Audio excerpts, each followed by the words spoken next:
This episode of Sportish is sponsored by the Active Industry First Start Traineeship Program, funded by the Queensland Government.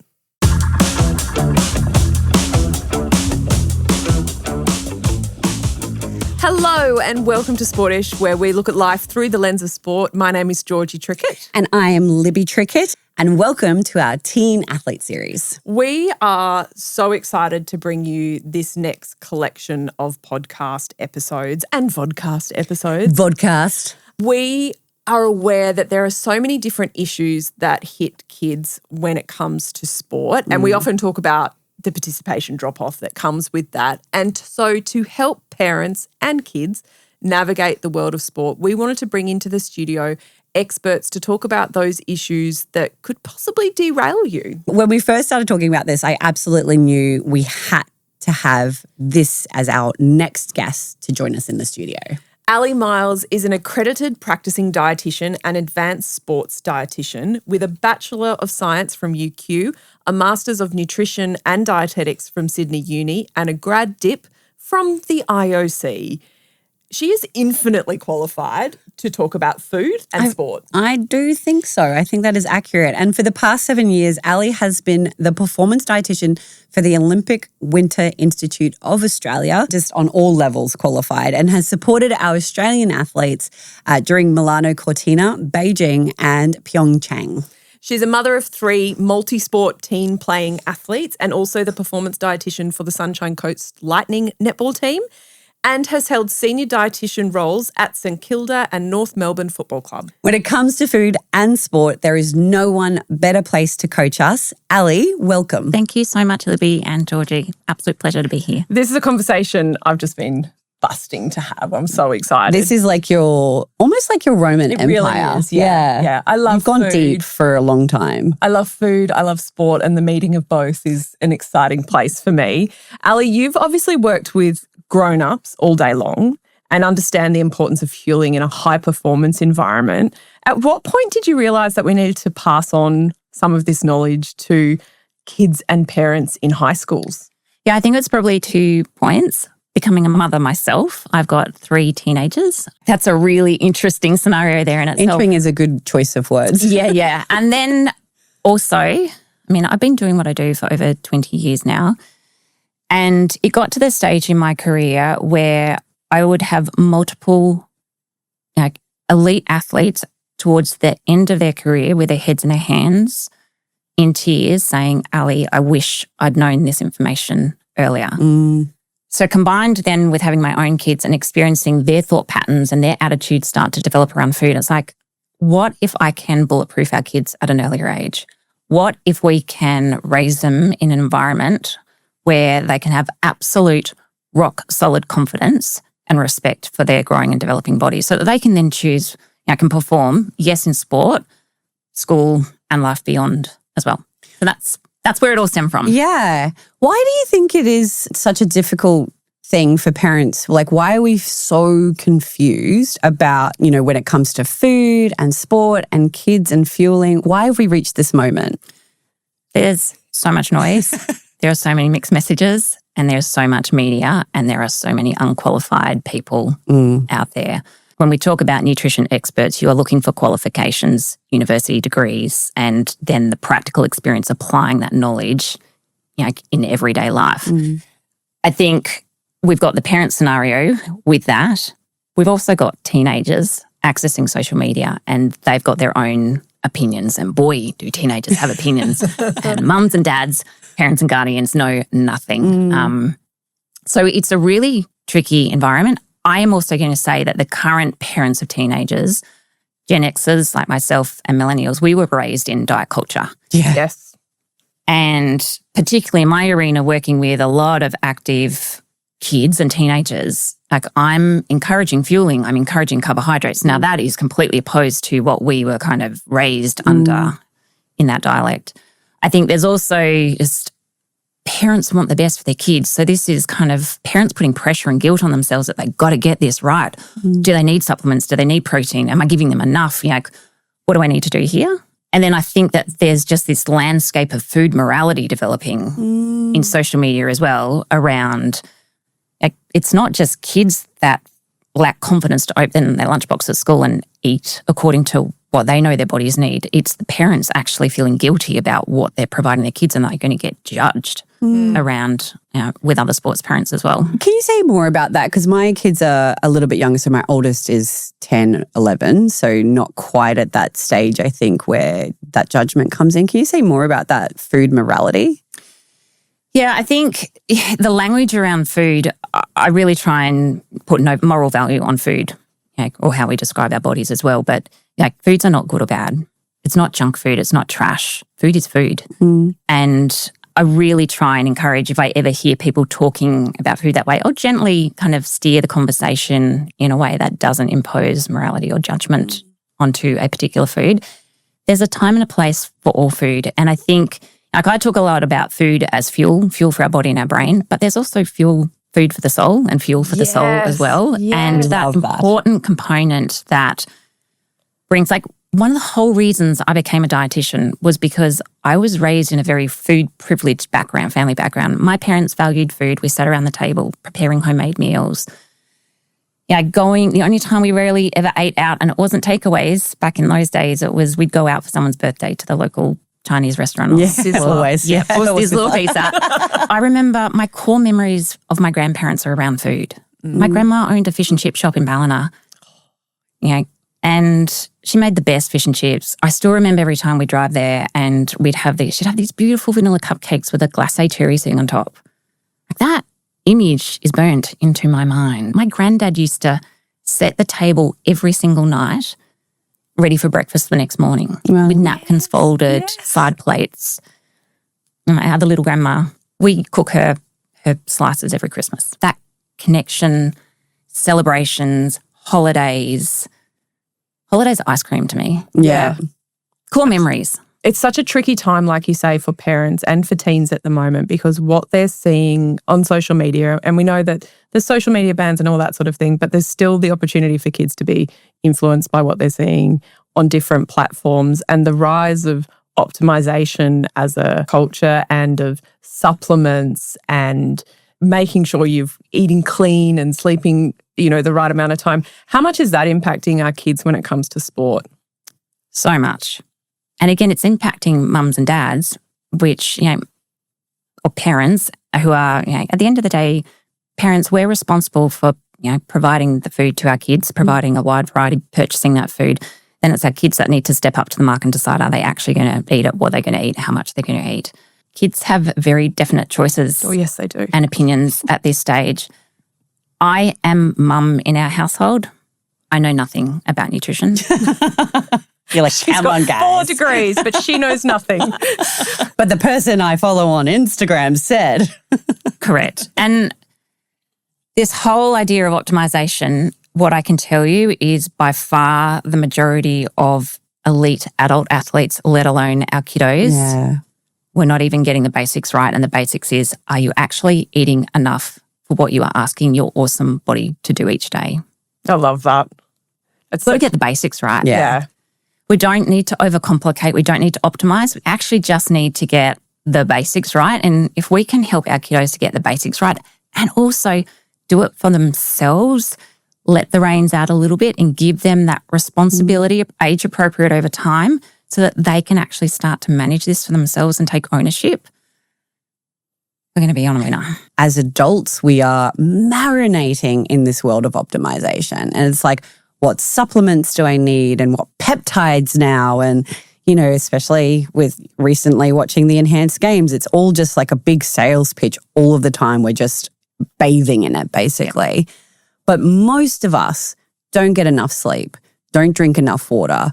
Like, we're not fueling, as you said, our bodies in ways that are allowing our bodies to either recover or perform in whatever capacity. So what are those foundations that you think we need to be looking at before we even talk about that performance optimization? Yeah, well, by far the majority of athletes that I will work with and with kids and teenagers, they're not eating 3 basic meals a day. Like, if we think of our teenagers as well, they're sleepy, they're tired for good reason, their bodies are hard at work growing and developing overnight. Breakfast is one of the most skipped meals of the day. Just then we're thinking about that social context as well at school, as well as busy bodies often the lunchbox is not getting opened, whether it's fear around comparison or it's, I can't wait to get to the touch footy game going on at lunchtime or the netball game. And so like for my son, Mum, I need one-handed food. Yeah. Don't give me anything fussy. In terms of the basics, are we getting our kiddos to have 3 meals a day as a starter? And then we overlay on top of that additional snacks. So the bare baseline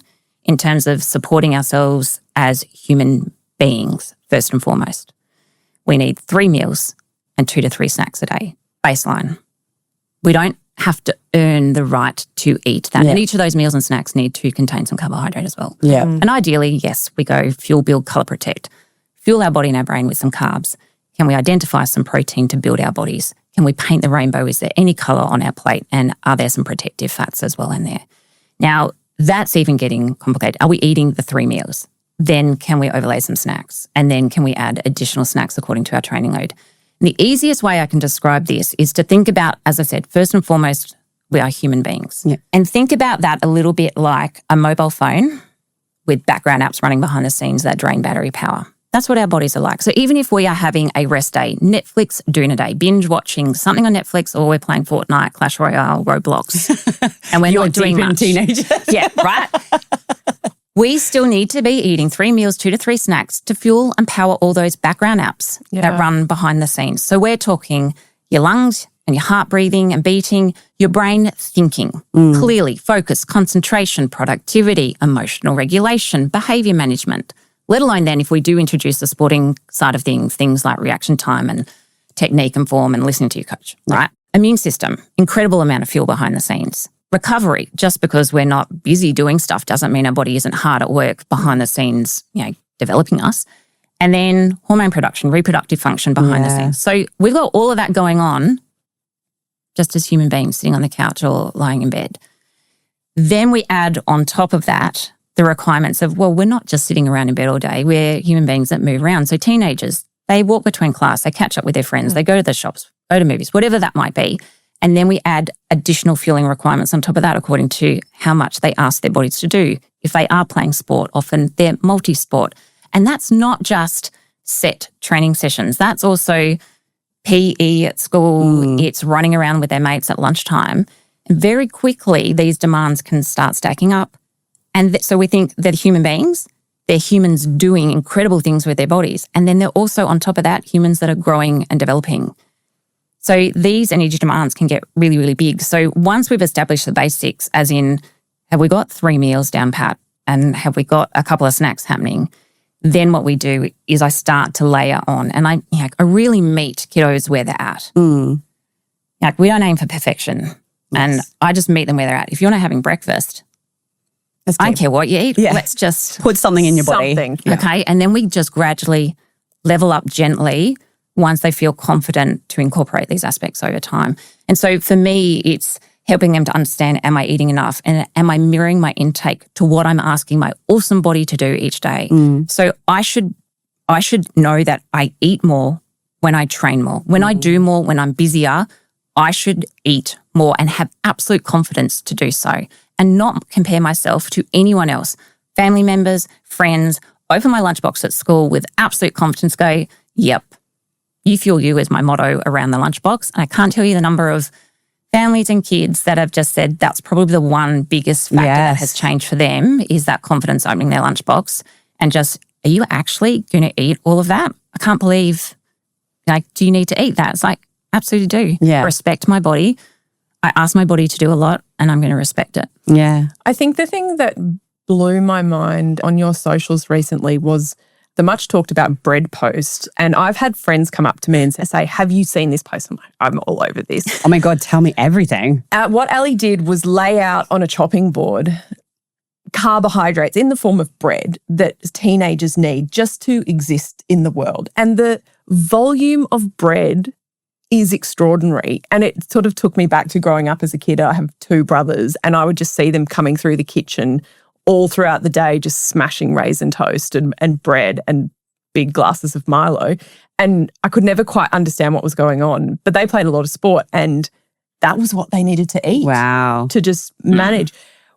How much do people underestimate the carbohydrates required specifically? completely underestimate. And I'm talking 99.9% of the athletes that I work with at the elite level have a complete misrepresentation and understanding of what they're asking their bodies to achieve on a daily basis with all the, from a human being perspective, and then adding on top the demands of their training. And obviously the bread post was around the context that a slice of bread is equivalent to 15 grams of carbs. It was a unit of measure. And the idea is a wide variety of and diverse range of different carbohydrate-based foods across the day, not just bread. Not just bread, just to be clear. It was really interesting, that post, because you get a really good cross-section of society as to who actually reads instruction manuals and who just dives straight in.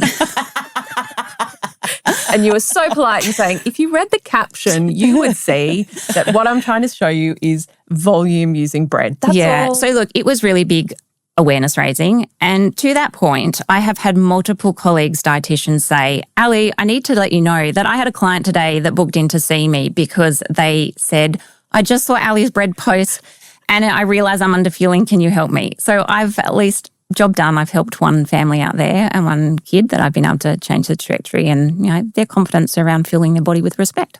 I think that's really interesting because we've had conversations recently, more specifically about female athletes and the tendency to massively underfuel, which then, as you talked about, affecting our background apps of our reproductive cycles and, periods and amenorrhea and all of that sort of stuff.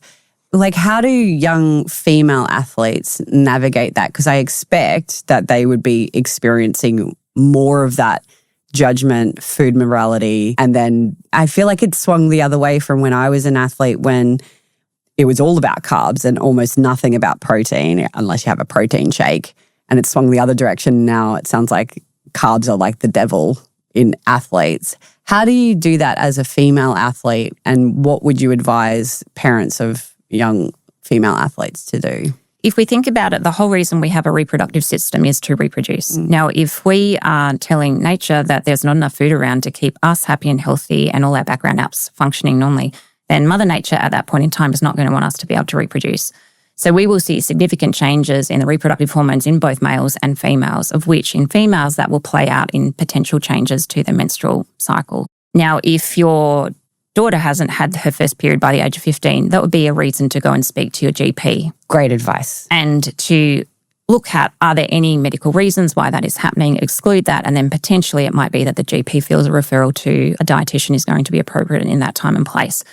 Now, if you've had a regular period and then that disappears or it starts to spread out, so, a regular cycle is a little bit different for everyone. But if, say, you're regularly cycling around 28 to 30 odd days and then that stretches out to be 35, it starts creeping out to 45, 50, and then you haven't had a period in 3 months, then again, that would be a reason to go and speak to your GP, explore any underlying reasons, and then potentially look at, well, okay, maybe there's something going on there. So I think it really is important that we understand it's not normal to not have a period. Yeah. I know through my years, and I'm sure through your sporting years, it was normal, and it meant that you weren't training hard enough if you still had your period. Correct. So we now know better. We now know better that, particularly in a sporting environment as well, that a lack of period means you're going to be underperforming. Absolutely as well. Now, a lot of athletes will then go, I could not care less. Any female will go, I could not think of anything better than not having my period. It's an absolute pain, particularly athletes. And then you go, well, you need to care because the impact of testosterone and estrogen, so both males and females are affected here, the impact on their bone health is extraordinary. And we look at low bone mineral density in a time of their life when they need to be really laying down that strength in their bone mass. We see stress reactions, stress fractures, early onset osteoporosis when they're a bit older, but still very young. It's significant. And that's the reason why we need to be addressing that. Hey, Libby. Hey, Georgina. Have you heard about the Active Industries First Start traineeship program?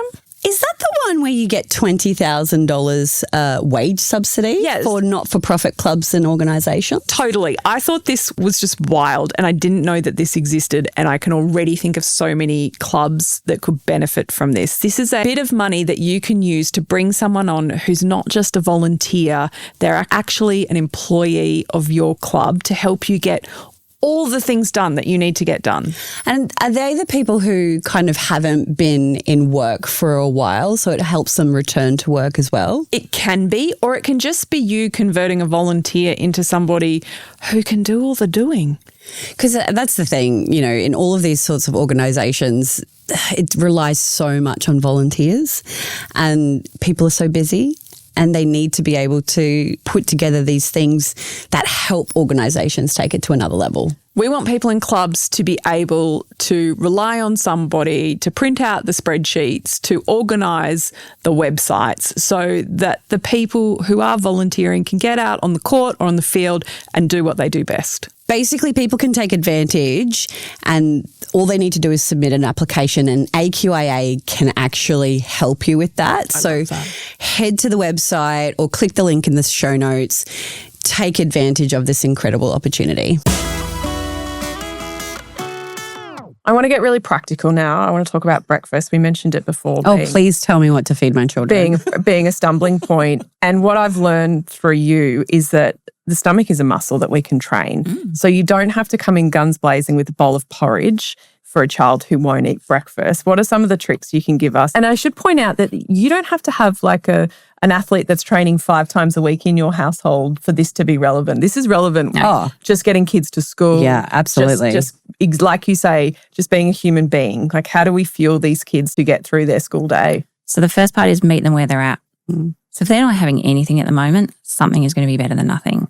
I think an understanding as well that, you know, when I talk about fueling ourselves, we're fueling our body and our brain. So our body, we look at fueling our muscles to help us move about and do everything that we want to do in the day. But we've actually got a really important fuel tank to fuel our brain, and that's our liver glycogen store. Now, our liver glycogen is responsible for maintaining a nice stable blood glucose level across the day and the night, all day long. And then our brain draws on that blood glucose level 24/7. So even when we are lying asleep in bed and our muscles are doing absolutely nothing, our brain is whirring away behind the scenes, coordinating all those background apps to keep us happy, healthy and alive so we wake up in the morning. So much so that by the time we wake up in the morning, those liver glycogen stores in our fuel tank are relatively empty. So breaking fast with breakfast is critically important to support focus, concentration, behaviour, emotional management and regulation across the day. So absolutely, let's focus on just something is better than nothing. And if anything, I'm going to be saying try and get some carbohydrate in there and then gradually building and levelling up from there over time, training our tummy. It is a muscle and our body gets used to what it's used to. So if it's not used to eating breakfast, of course you're not going to feel like eating breakfast. But sure enough, once we start working and you start having a little bit more, it's like you actually start waking up and it's like, ooh, there's brekkie. Yeah, Can't wait to have something. Something's better than nothing. But if you wanted a little bit of a checklist, can we identify any carbs on there? Some fuel to fuel our body and our brain. Is there some protein to build our body? Is there some colour to paint the rainbow? And then those protective fats. And do you have to have all 4? No. But that's a really great little guide and a checklist that you can kind of just work towards and progress on over time. And this is something I've had to do in my own family. Okay, again, I know nothing. I'm mum. And I have had the teenager who refuses breakfast.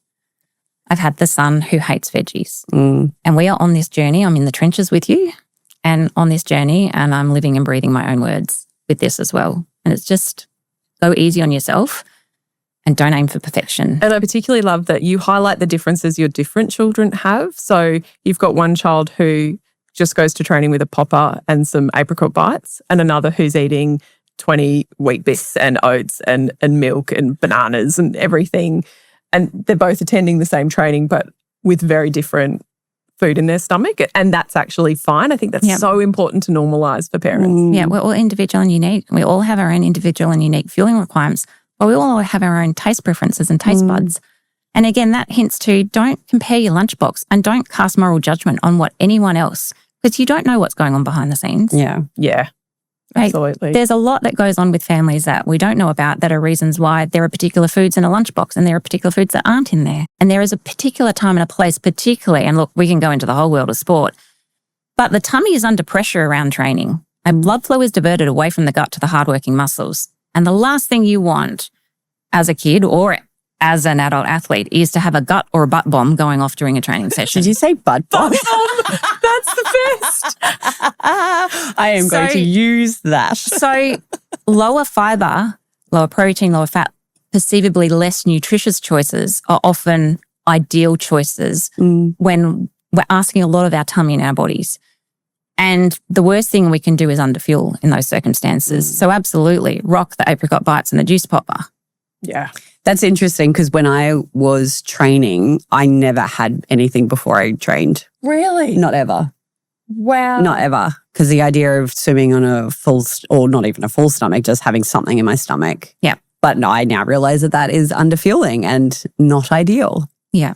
And that we could have trained your tummy over time. Correct. And that I could have met you where you're at. And like my general strategy with that is, do you think you could have one sip of a juice popper or one bite of a piece of toast or one bite of banana? Yeah.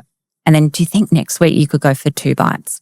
And then the week after, and then gradually you're getting through half a banana, a full banana, then that turns into a banana on a slice of white toast with honey on top again, potentially going for the lower fiber toast option. There's so much going on behind the scenes in families and everyone is scrambling to get out the door. So are you saying that there's no judgment if it's an up and go? There's no judgment if it's, a 3-course breakfast. Who has time for that? But, it can be as simple as just a popper. Yeah. And then obviously we're working to try and gradually evolve that over time. So it might be if they're having nothing, an up and go is going to be a great choice if time is of the essence and that's something that they're going for. And then it might be over time that evolves into an up and go and go, okay, well, up and go is giving us some carbs and some protein. We can fuel our body and our brain. We're building our body. Do you reckon we could bring some colour in over time? Do you reckon maybe grab a banana quick and easy still if you're racing out the door to get to the bus? And now we've got fuel, build colour. And then maybe over time it's, maybe we could whack that banana on a piece of grainy bread, maybe put some peanut butter on there. We've got some protective fats coming in. So now we've got fuel, build, colour, protect. And then maybe over time that actually goes, this has very much happened with my son. He's now smoothie master. So he's whacking half a cup of rolled oats, fueling his body and brain with a whole grain carbohydrate source. He's putting yogurt and milk in there.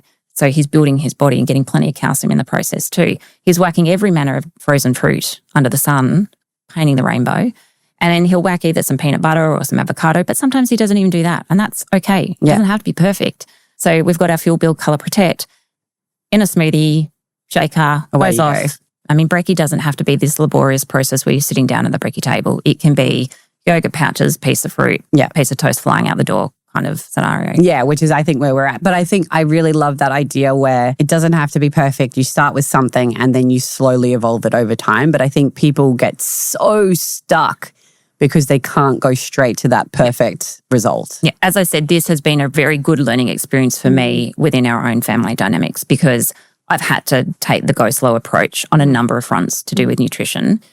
And it's just enabled me to be with you and with everyone in this scenario. As normal humans. No, well, I mean, it's a very humbling experience when you want the best. It's an emotive space. We want the best for our kiddos. I know better. Yes. And you won't listen to me. This is my life. I do this for my work. Life's work. But what I can happily say is my kiddos are evolving and it's just so exciting to see that veggies are now being tasted and consumed. And smoothies are being made. Like fruit was never consumed previously and now we're having multiple different types of fruit in a smoothie. Yeah. And it's quite interesting as well. Neither of my 2 younger kids want fruit in their lunchboxes. And the feedback is always, it's squishy. Yes. Yeah, but they will plow through fruit at home. It's like, I don't mind. You're still having your 2 pieces of fruit a day. So we don't have to be perfect in a lunchbox. One of my kids was quite sick when they were growing up. And as a result, we had to cook most of our food from scratch and packets became almost ruled out of our life. And I think I got a little bit deep on it and got a bit strict about it all. Like I would be making tortillas from scratch. I look back at that and think, that's crazy. That's too much.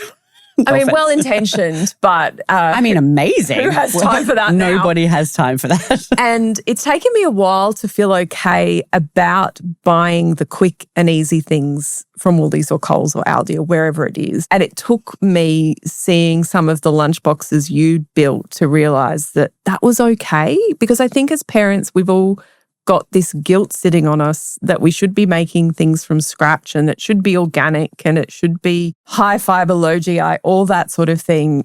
Why is that not always true? Again, we can have this picture perfect world, but the reality is that they're actually going to execute on the plan. Correct. They're teenagers. They've got their own opinions, and kids and all of us. Again, we've got our own taste buds and the like as well. And I think also, let's take that example I was mentioning about my son at school. His lunch would come home uneaten. And so I'd be saying to him, mate, what's going on? He goes, Mum, you give me things to do fiddly. I don't want a thermos. I just want something I can hold in each hand so I can run around and play touch footy or basketball. So I think context is so important, and that's the nuance. When we talk about what we're seeing on social media and the like as well, we can see all this picture perfect stuff, and then what is actually executed. And then also we might send a lunchbox, but then how much are they getting in the tuck shop? Well, yeah, you might see a perfectly made lunchbox and then it just comes home exactly as it is, but slightly squishier. Packets in the bag. Oh, I see. Kids like the consistency of a lot of packaged products. And I work a lot in the space, and I think this is one thing that I really wanted to mention, because I work a lot with families who have children with neurodivergency and ADHD. Often will self-select into sports because they're super active often, not always, and they really struggle with a lot of the medications around eating enough. Yeah. So fed is best. Let's make sure that they're eating something. But the consistency around packaged foods is really, really important to some neurodivergent kids. When they open a packet, they know what to expect: taste, colour, texture, smell. When they bite into a blueberry, it could be squishy, it could be sour, it could be sweet. If they bite into an apple, it could be crunchy, it could be sour, it could be floury. And that doesn't sit and gel. It's understandably. I totally agree. So again, this goes back to no moral judgment. We don't know what's going on for families and for kids. You do what sits right for your family and your circumstances. In today's economic climate as well, there's a lot to consider along those lines. Yeah. Both of you have come from that background of maybe knowing more about food and enjoying it and celebrating it and knowing how to nourish your body. I've come from a family where we ate takeaway 5 nights a week. My parents went through a divorce. My mum was a struggling single mother for a very long time, didn't have space or capacity to do anything other than that. And so I've come from a background where I didn't know much about food, especially how to fuel it, let alone, try and thrive through food. Or now coming into being a parent, like I'm learning alongside them probably. Yeah. So how important is it, especially in the day and age of social media, to choose the right people to listen to? Because there is so much information out there now. We're all in our 40s, we're in our protein era. Like, should we be giving that to the children? Like, how do we know what to look for in good sources of information and good guidance? Yeah. So from a qualifications perspective, you're looking for nutrition guidance in Australia, you are going to be looking for the qualification of Accredited Practising Dietitian. Okay. If you're wanting sports nutrition information, it will be an Accredited Sports Dietitian or an Advanced Sports Dietitian. They're the two qualifications around the experts in nutrition here in Australia. And so those are people who've been to university? Correct. Okay. And are qualified to provide disease state-specific information as well and be able to relate that from a practical perspective. They're the exact qualifications that you're looking for in that realm. That's really helpful because, I think you can kind of piece together a bunch of things, but I desperately want to understand food more. And I have neurodivergent kids who, I'm trying to fuel in a really positive way, not just for them physically as athletes, but more for human beings. Yeah. So, that's really helpful. Yeah, I think that's a really good point. Like, we're overwhelmed with information. Yeah, and wellness influencers everywhere. A lot of dietitians will do work either in person or through telehealth now. And you can go either onto Dietitians Australia or to Sports Dietitians Australia. You'll be able to find a sports dietitian or accredited practicing dietitian in your area. Then obviously a lot of us are now starting to come into the social media space as well and own that expertise, which is really great to see. Like, it's been a hard transition for me. I'm not naturally someone that thrives being on social media, but I'm owning my expertise, and I really wanted to make sure that this message was getting out there and empowering teens and sports parents and giving them confidence as well. I want to wrap this up with some quick fire questions. Yes. Sports days, gala days, carnival days. How are we packing a lunchbox? Oh, lots of little bits. Lots of taste, textures, sweet, salty, juicy, crunchy. Those days are really tricky because they can be really long, and big amounts of food, like big sandwiches, big containers of things can sometimes feel very overwhelming for smaller tummies. And also, if those tummies are under pressure, we don't want the gut or the butt bomb. So often little tastes, nibbles, bites and chews, hence the snackle box scenario that I try and tend to put together is smaller tastes of lots of different things. And you never know when you open that lunchbox, what am I going to feel like eating now? Oh, that watermelon looks really juicy and I'm really hot and bothered. I'm going to nibble on that. Or I actually feel like I'm going to go for the crunchy, salty pretzel there. And even things like you can still put your sandwiches in, but maybe cut them into some smaller portions so that it's not overwhelming for the eyes. Sports drinks, yes or no? Time and a place. Context is really, really important. So on those big, long carnival tournament days, hot, sweaty conditions, time and a place, that's the appropriate place. They are simultaneous delivery of fluid, carbs and electrolytes that are going to support adequate hydration and also fueling. Do I think they're appropriate when we're sitting in front of Netflix on a beanbag? Potentially not the time and place. Do you water them down? No. Okay. So they're designed at that concentration to be rapidly absorbed from the tummy. Again, as I said, our tummy is under pressure. So we need any food or fluid that we put into our tummy generally is going to need to be quickly and rapidly digested and evacuated out of the tummy and absorbed into our bloodstream, into our body where it's needed so that we don't feel sick and get stitches and other dreadful scenarios. That's so interesting. Protein powder? For kids, absolutely no. Not needed. So I think this big thing around protein, if our kids are eating enough, they're going to be getting enough protein. I could count across my 20 plus years in my career, could count on one hand the number of legit situations where people have been low in protein. I see that many on a daily basis that are not eating enough carbohydrate and fueling effectively.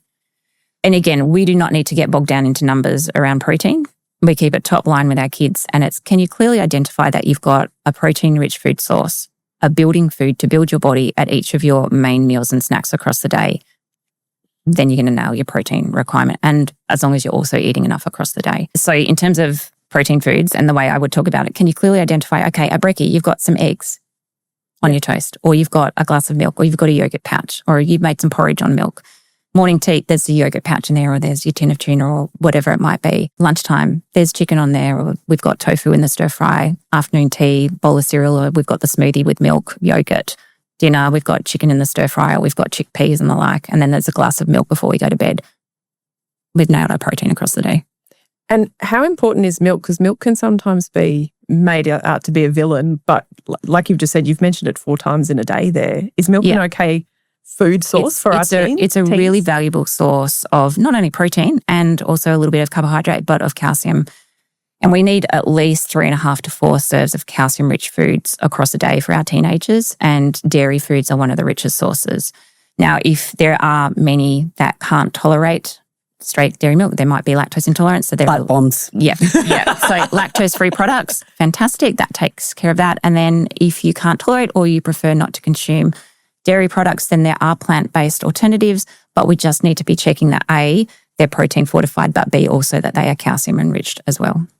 Love it. So good. I could talk to you for hours, Ali. That is just so enlightening and so practical. So sensible. Like I cannot express to you how wonderful it is to talk to someone who meets us as parents where we're at. I know you're meeting the kids where they're at, but you're meeting us where we're at. So thank you for that. It's my pleasure. No, if you can't tell, it's something I'm pretty passionate about. And I'm dedicated to empowering the next generation of kiddos to treat their body and fuel themselves with respect and confidence. So it's what I'm all about these days. Ali Mills, it's been a joy to have you in the studio. Thank you for looking after our little human beings and making sure they have all the skills they need to just perform in life and also get out there on the sports field if they want to and have a go. Thanks for joining us today. Thanks so much, Georgie and Livy. Pleasure.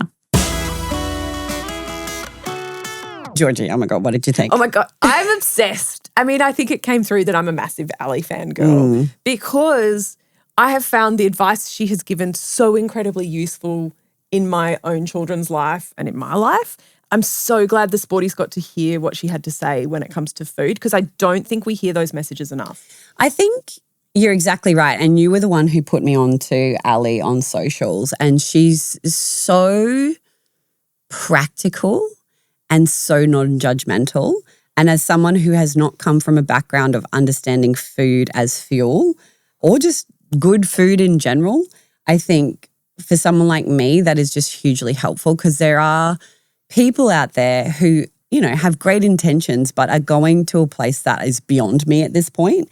And so to have someone who is as qualified as Ali talk about how to practically run their lives and slowly, incrementally change things around the edges so that it becomes better and better over time, I just think that education piece around that is so incredibly valuable. So if you are on Instagram, she is at @AliMiles_dietitian. She's incredible. Yeah, we'll absolutely put all the links to Ali in our show notes. She has a fuel school. She has a supermarket shopping guide, which I have purchased and love and use. She's absolutely worth a follow. And it really doesn't matter, and I can't stress this enough, you don't have to have kids who are training in rep teams or anything like that for sport. These are really practical tools for everyone to use with their teens and kids when it comes to school, and add sport in on top of it, sure. But you don't have to be an elite athlete to get something out of this. Yeah, I think that was something that I absolutely loved about her as well, is that human first.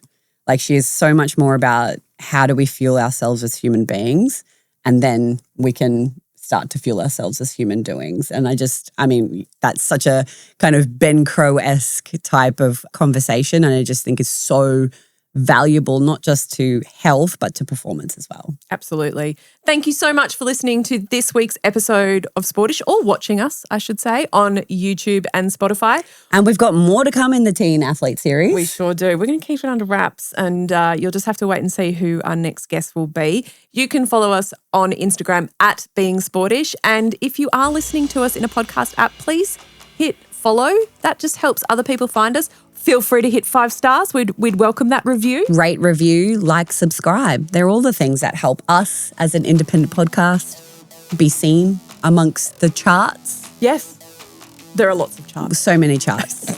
On that note, we're going to leave you. We will be back in your ears next week. Bye. Bye.